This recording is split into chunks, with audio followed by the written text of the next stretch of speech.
How's it going, everyone? Welcome to episode 2 of Spoke Stories. I'm your host, Michael Joyce, and today I'm joined with a Michelin Award recipient and the founder of Psomi here in South Tampa, Christina Theofilos. Christina, we're excited to have you today. Thanks for having me. Excited to be here.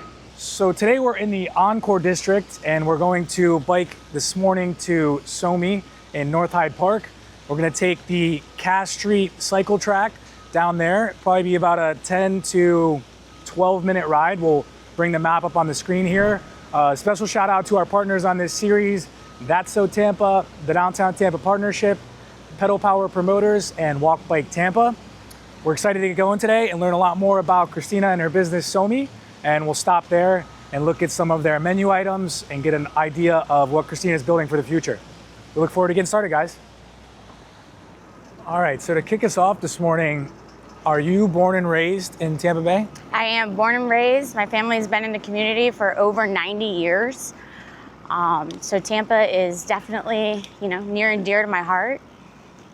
Seen it grown a lot. And then where'd you grow up going to school? I went to St. John's Greek over on Swan for grade school, and then I went to Berkeley Prep. Awesome. Over off Kelly Road. And then did you stay in Tampa for college, or where did you end up? No, I actually left. I went to Notre Dame in Indiana. Oh, awesome. Yeah. And so I guess next to talk about, is this your first time?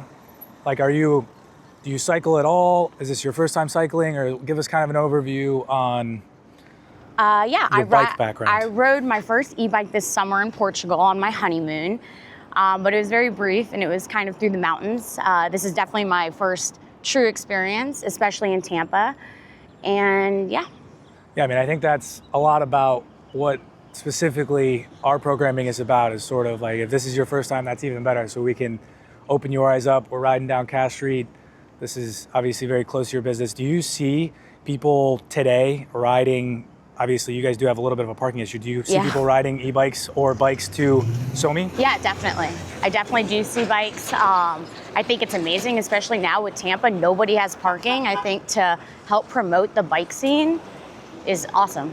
Yeah. And I know that the Cass project has been, such a focus for the city. So to utilize it would be great. Well, and I believe and we can ask Casey today as well, but I think they're going to even be extending it down all the way to where your location is at. We'll be riding on it probably about 80% of the way, and then we'll just take Cass Street, which is a slow speed road. We'll take that down to the entrance of Psomi. But give us a little bit of background. So were you planning to all along go into the restaurant business, or was it kind of just out of the blue after college, or give us a little bit of background there? Yeah, so, I grew up in the kitchen, always loved food, always loved cooking. I have a yaya, a mom who, just was always feeding the family. I did not think that I would make a career out of it. I was a volleyball player my whole life. I went to Notre Dame, played volleyball there. When I graduated, I thought I wanted to be go into sports management. I had all these friends that were going in the NFL, NBA, and I was a walking ESPN, so I really thought that was my passion. And then the more I thought about it, I was graduating school, I was hanging out with my siblings, and we were talking about how there was just no good Greek food in Tampa. And they were kind of joking around, they're like, you should open a restaurant. And I was like, oh, haha, no way. Never worked in the restaurant industry. Never had worked in a restaurant, and I couldn't stop thinking about it. And then it just the ball started rolling, and, kind of happened that way. That was my kickstart. We're talking a little bit more about the development around North Hyde Park, and you were pretty much one of the first movers, per se, in that entire area. Obviously, Absolutely. With Willa's going into the same neighborhood. Right. You have Asana, who's doing that large retail project there. Santoro's. I mean, everything has sort of developed over the last 4 or 5 years. I mean, was it a challenge in the beginning getting people to come to the restaurant, come to that area? Or? Yeah, I think that for me, it was a matter of being from here. You saw Tampa growing. And South Tampa could only stay south of Kennedy for so long. We kept seeing the lines being pushed and pushed. So it was definitely get people to believe in it and buy into it, and the location in the beginning. But for me, I knew the area would eventually get developed. It was the only thing that, made sense. Luckily, from the start, I feel like I've had so much support and so much appreciation for what we're doing over there that it wasn't an issue, but it was definitely something that I think mentally people had to, wrap their head around, going to North Howard. Yeah. Well, I mean, it's been great to see. I mean, I've been there probably since the beginning, whenever you guys opened, but now it's sort of, I guess, evolved. Like we were talking about, it went from, how many were you, like 40 seats or something? Yeah, it was around 60 seats when we started. 60 seats, and now you're at 200, you said? Almost about 170-ish, 170, yeah. That's amazing. So for those of you that have not been to Psomi before, it started the majority of all the seating was inside, right? Now you've built out this beautiful exterior cafe seating area, which we'll be at in a second here. I mean, I think it's impressive. So you was it in 2023 you won a Michelin Guide Young Chef Award? Yes, I was the Young Chef for 2023. And then the last 3 years, the restaurant has won and retained the Michelin Bib Gourmand Award, which highlights restaurants for exceptional quality, Tell us a little bit more. What was the process like, I guess, with Michelin Guide? Do they actually come in and I guess that's how, at least I've understood it, is where they kind of come in behind the scenes, actually have a meal, and you guys just have to be ready at all times. Yep. And then what was the process like for you to get that Young Chef Award? I was completely blindsided. At that year, the award ceremony was in Miami at the Marlins Stadium, so it was a huge venue. I had no idea I was getting it. I knew the restaurant had won the Bib Gourmand because I was one of the early announcements. So I assumed that's why I was invited. But the award was incredible. It was a surprise, but it was also such a feel-good moment and validation for all the hard work, because it's not easy, Yeah, that's for sure. And then, so going back to the founding of Psomi, were you, you said you grew up in the kitchen, but did you ever have any formal training to become a chef or operate a hospitality venue? No formal training. I'm smart. I work really hard. I feel like actually my edge is that I don't have formal training. I think sometimes if you grow up in an industry, you kind of get, not ruined, but you kind of get pre-programmed to do things this way, and you're supposed to do it this way every time. And I think that my outlook on the restaurant came from, just thinking about things logically and what works for us. And I really think that has helped me, maximize space, efficiency, and just stay true to my vision and what I wanted to create, and not worry about kind of all the noise around us and, Yeah, I think going back to that point, I just spoke, as we're passing the University of Tampa, this is where I went to school, I just spoke for the Entrepreneurship Club a couple weeks ago. And a lot of what I talked about was the whole concept of, business, to me at least, is a lot of just problem solving. Probably similar to you going into the restaurant business. It's, you're cooking a meal, or you're seating a table, or you're delivering a meal. It's a process, and there's probably tried and true processes, but there's also different ways of doing things. Always. I think that's a very, interesting fact specifically for you. And figuring out what works for you, I think, is the key. What works for someone else might not work for you, but what works for you might not work for them. So for me, I think, my inexperience in the restaurant world is my edge. Yeah, and so you mentioned 6 years ago you guys have been open now, so you opened around the time COVID happened. What was that like, and what was your experience with COVID, and how did you guys sort of, make it through or overcome? I think that was an interesting time pretty much for everyone. Yeah, so we opened in November, so right before COVID. Honestly, we made it through the holidays. February, I think March is when March or May is when they started the shutdown. And I think we were closed for about 2 weeks, and then we reopened doing takeout. And at the time, it was just me and my manager, who actually went to UT, who started as my busboy when I first opened. But hardworking, loyal, just an amazing guy. Very green in the restaurant world, but I promoted him to a manager just because it's hard to find good people. You know, that's the most important thing in a business. And yeah, so me and him were running the whole takeout program. And then we did takeout, I want to say for about, like takeout only for maybe about 3 weeks. And then I think we were allowed to reopen. It's kind of blurry, you know, with like limited capacity. Well, yeah, there was that whole thing where it was like you could open, but everyone had to be seated. 6 feet, and then people had to wear masks and then didn't have to wear masks. It was like... People were like putting their masks down in between bites, all that stuff. And then I did dinners for a while during COVID just to try to help with profit and, you know, just having business. But it was, you know, for me, the restaurant I just opened, I was working probably 20 hours a day and sleeping maybe 2 hours a day. So for me, the whole pandemic selfishly was kind of a second for me to breathe, you know, and like come up for air for those 2 weeks we were closed.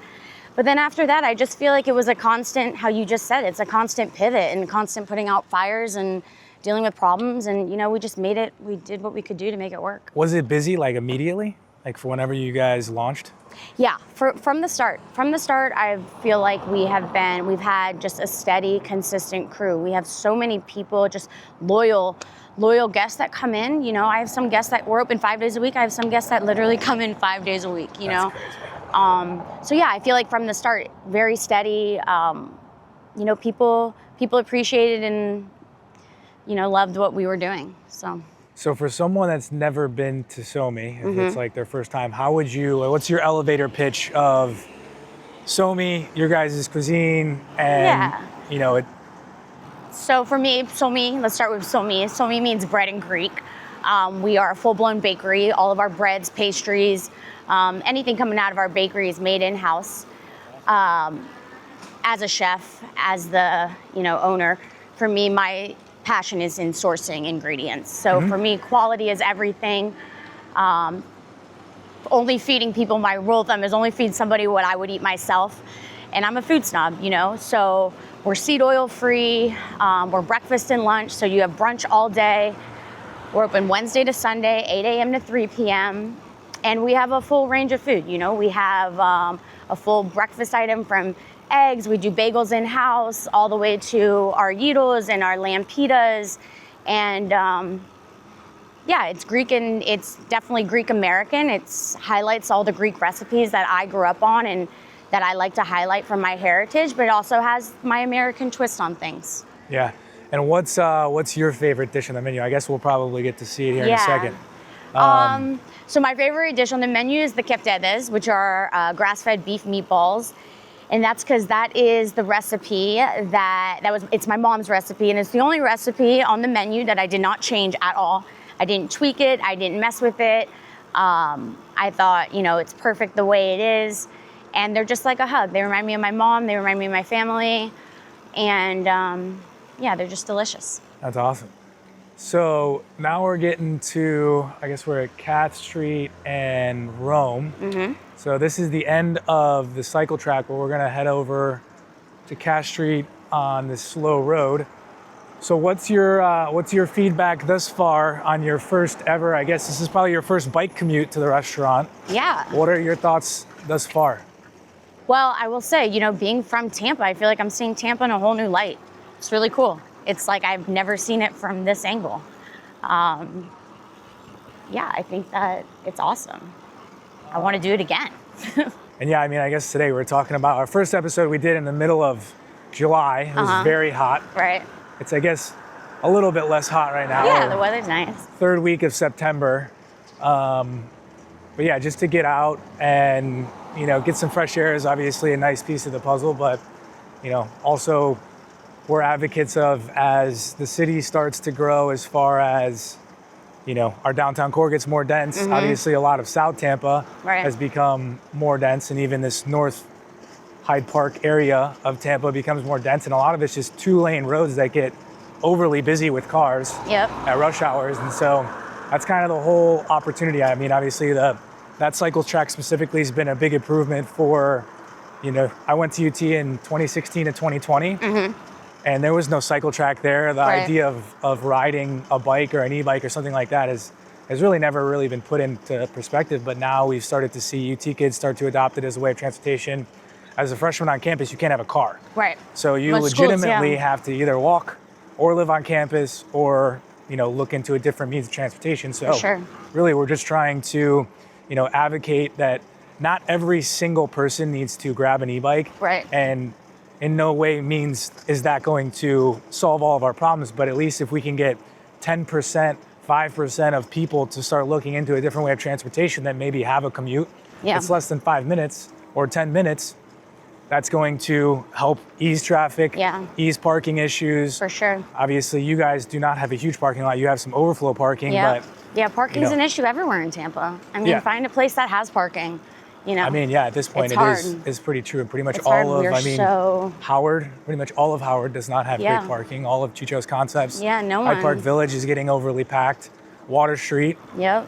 there's points Being where the downtown, entire parking garage is filled. It's true. And so we're now pulling up to Psomi, so I'm excited to get a quick taste and have you give us, one thing that me even specifically, I probably don't know the proper way to order off the menu, so I'm excited to hear how Yeah, you I'll would walk you through navigate it. that. We Absolutely. can go through all this. So let's jump into the next step. We'll give you guys an overview of Psomi.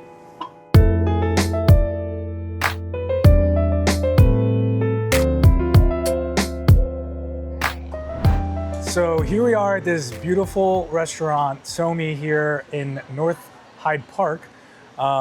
First off, let's jump into these beautiful menu items we have in front. So give us a quick overview. I know we talked a little bit about the bread on the ride, obviously goes with the name. Yeah. So Psomi, like we said, means bread in Greek. Right behind us, or right next to us actually, we do have our bakehouse where all of our breads are made in-house. This is our bread basket. You come to a restaurant named Bread, I always say, get the bread basket. It's insane. It's got some of our crostinis, which are little cheese breadsticks, baguette. It's got our Psomi sourdough in there, cranberry walnut. It's served with our house-made berry jam, olive oil, and butter. And it's always just the way I want to start my meal at Psomi. And here we have the keftedes, which is what I mentioned on our ride over, the grass-fed meatballs. This is our spanakopita. Everybody who thinks of Greek food, they think of baklava, spanakopita, so this is definitely one of our classics. Super cheesy, spinachy, wrapped in phyllo dough, so it's buttery, crunchy, creamy, just all the good stuff.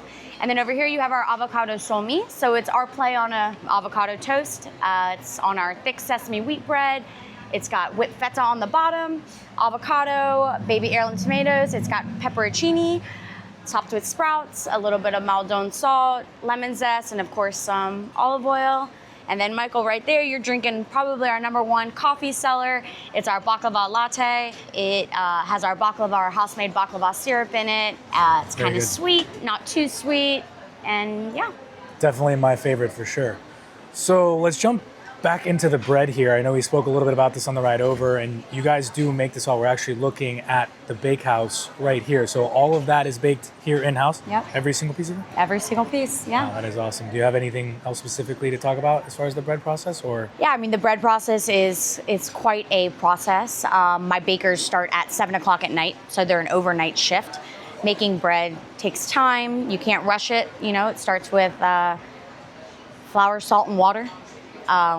We have 2 sourdough starters that we have in-house. One of them is, I think, like 44 years old, that my baker that I relocated from Baltimore actually brought with him. And then we started one when he moved here that's about 7 years old.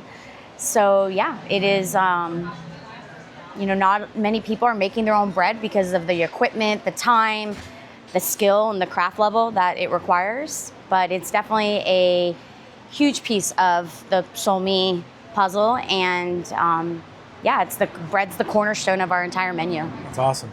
And so let's talk about the menu a little bit more. For someone that's never been here before, I don't personally eat a ton of Greek food. Yeah. What would you recommend, or how do we navigate it as far as how have you designed the menu for a customer or a patron to actually go through it and navigate that menu specifically? Yeah, absolutely. So I think from when we started to now, when Psomi was opening, I was super focused on making sure, you have a brand, you have to create it. So for me, honing in on the Greek and highlighting all the Greek specialties was super important. And as I've created a following, as people understand what we're doing here, as I've gained trust of different guests, that American side of me, I always say it's a Greek-American restaurant, that American side has really kind of pushed forward through the menu. So you can come in, you can get a pork gyro, which, we do our gyros like they do it in Greece. We hand stack all of our pork. It's not that like weird mystery meat thing that goes up on the cone. So you can go anywhere from a pork gyro, or you can go to our smash burger, which has really, I always try to say when I add things to the menu, I always Greekify them. That's like my way of taking something and like, oh, I can kind of Greekify it. Our smash burger, there's really nothing Greek about it. It's just a really good smash burger. I'm excited. I'm gonna need to try that. Definitely, any of you smash burger fans, come try the Psomi smash burger next. Let's talk a little bit more about, so you guys have been here for 6 years. What was the biggest challenge in getting to this point? Obviously, the brand's expanded a lot. We'll talk a little more about the market that I didn't even know you guys had, which is a more recent addition to your overall brand and business. But what's been one of the biggest challenges? Yeah, I think in any business, personnel is probably the biggest challenge, right? Finding good people, keeping good people, taking care of your people, building a culture that makes people want to be a part of it. I think with the restaurant industry, they always say you're always putting out fires, you're rolling with the punches, you really never know what's going to happen. Something new happens every day. So for me, by far, I think that cultivating my team and just keeping people that share my passion for serving awesome food, consistently. Every single day, every time you come here, you feel like you had the same experience. So by far, I think that is definitely the biggest challenge that probably any business owner has. I would agree with that. And as far as the food scene here in Tampa, I've been here for 9 years now, and probably, I guess really within the last, since probably you've been open in the last 6 years, it's completely evolved, per se. We've probably doubled the amount of quality restaurants, I would say, in our downtown core, throughout, probably from West Shore to downtown. Yes, I think literally yesterday it was just announced that the group behind Roca, they're going to open 5 more high-end concepts here, which is pretty crazy to think about. So as we've continued to evolve, obviously staying relevant is one of the most important things. How do you, is there a specific way that you market, or is it the quality of food, the experience? What makes you guys stay relevant and in people's heads to come back here consistently? Yeah, I think that, like I said on our ride over, for me, sourcing ingredients is everything. Quality food. I know I'm a food snob. Our whole mantra here is, we don't feed guests anything that, I wouldn't want to eat myself or any of my staff wouldn't want to eat. So for me, really focusing on the quality, where I'm getting my ingredients. A lot of the Greek stuff is imported, or all the Greek stuff is imported.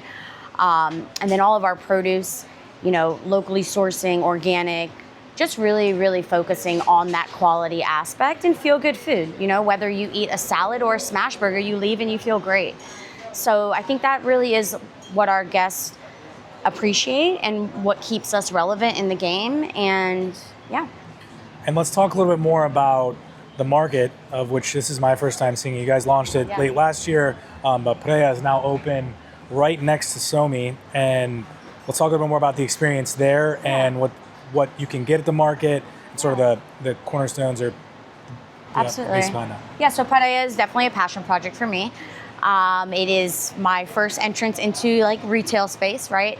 The idea is being able to take Psomi home with you, right? We're not open for dinner. We're only open for breakfast and lunch. So bottling all of our dips, our aiolis, our dressings, our coffee syrups, even having all of our pastries sold frozen and back sealed so you can take them home and bake them fresh. The idea was really being able to take Psomi home with you, right? And having Psomi at home. And then coupled with that, with all of our, Psomi goods, we have an incredible, very eclectic source of home goods and different, cool gifts to give people. I always say, if you have a housewarming party, you can always pick up something really cool in there. Price points all over the board. But yeah, just really a way for guests to take Psomi home with them. That's awesome. And so obviously this would probably be number 2 concept as far as that you've launched. Are there any plans in the future to expand out to whether it's more Psomis or more different styles of concepts, or what's sort of in the future? Yeah, absolutely. I'm always looking to grow, always looking to expand. Opening up the next concept has been something I've been talking about for quite some time. Just haven't found the right spot yet. But yeah, there's definitely plans for more. That's awesome. Well, thank you very much for being on the show. Absolutely. I want to shout out our sponsors once again, That's So Tampa, the Tampa Downtown Partnership, and Pedal Power Promoters. If any of you want to come to Psomi, we're right here in North Hyde Park, right off of North Howard and Cass Street. You're welcome to come. This is a bicycle-friendly business, so if you want to bring your bike, we're actually talking about installing a bike rack here as well for some additional bike parking. But we invite you to come try this beautiful establishment and come visit Christina. But thanks so much for having me. And thank you guys for tuning in to episode 2 of Spoke Stories.